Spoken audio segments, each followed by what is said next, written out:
Shalom. We are in Parasha Lech Lechah, and we shifted gears. We're now into the theme of Abraham and Abraham's life. Now, just a quick side note: the story about Abraham, or the history of Abraham and everything about his life, is one of the largest components of the Torah, other than the description of the tabernacle. So the tabernacle and Abraham are the two main topics of the Torah. Now, looking at that concept, we discussed the letter Bet last week, or Saturday.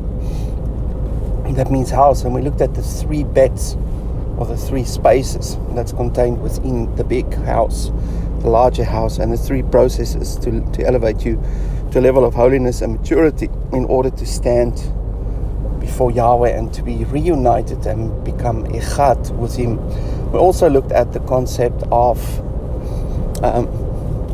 the first fall, Nafal, of Adam, where he basically decided to become like a nefesh after he was created as a neshama, and he desired to be like the animals, to have a mate, to be separated, to exist in a state of duality as Adam and Eve, or Adam and Chava. So that's the first separation that took place, and the purpose of the tabernacle is to bring the state of duality back into a state of echad with Yahweh. That's the purpose of the tabernacle, or the house. And within the house you have a household, and that's where Abraham comes in. Abraham is the starting point of the household of Elohim, the household of Yahweh, which leads to the tabernacle, and then the tabernacle facilitate the process so that all people, all Ish Adamah, all people of the earth, of the ground, can be elevated back into the world of Echad.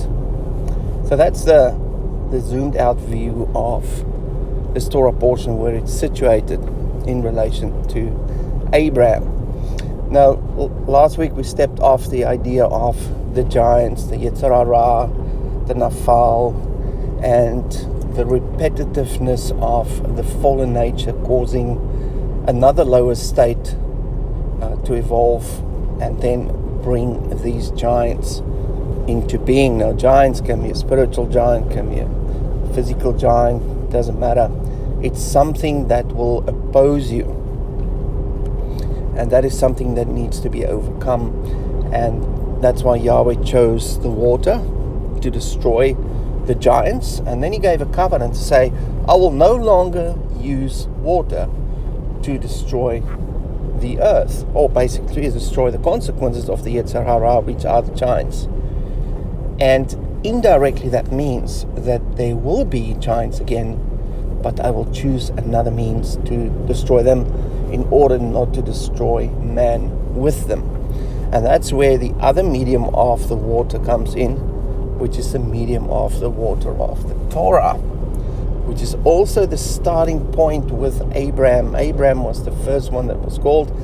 And if you read the story of Abraham, don't know where it is, but it says that Abraham obeyed Yahweh's Torah. But that can't be right, because the Torah was given through Moshe. No, the Torah existed prior to creation, and Abraham obeyed the part of the Torah that was revealed to him in that point in time.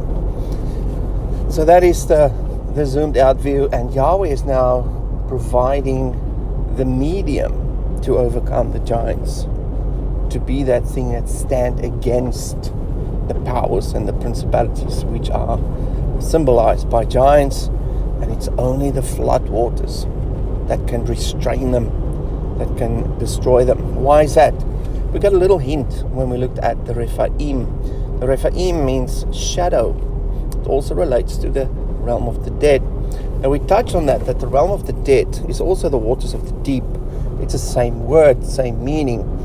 And the waters of the deep covered the Eretz, or the earth, where Adam was trapped within, and he was separated from that. But Yahweh had to separate the waters in order to reveal the ground, in order to separate Adam from the earth. And I believe the Rephaim are the spirits, or the giants, wherever they came from the previous realm, that is entrapped within the waters of the deep, the Choshek. And that's where the giants came from.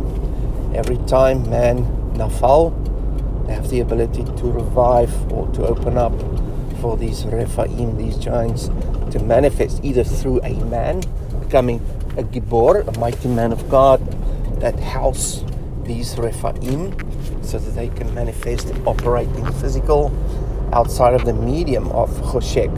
So that's just my own interpretation. Please don't take me out when I say these things. I just connect dots and cycles and patterns. In saying that, Yahweh is now using a medium of water in order to destroy. Now, the other thing I want to say, just to confirm what I'm saying, or why I'm saying this, is when Legion was approached by Yeshua, they asked him not to cast them out to go into the water. They wanted to go to waterless places and cast them into the pigs instead. And then the pigs, in order to get rid of it, they ran off and jumped into the water. And that's also where the mikvah idea comes from, is to rid yourself from that. And in Africa, I know there's also the concept of water spirits. So it seems like the demonic is captured within the sea, or within the water, the medium of water. I'm just saying this under correction, but that's my few dots that I connect. All right, so Abraham, Lech Lechah, is a commandment to say, get yourself out. It's a command of urgency. Get yourself out. Sounds just like Revelation. Come out of her, my people. Lech Lechah.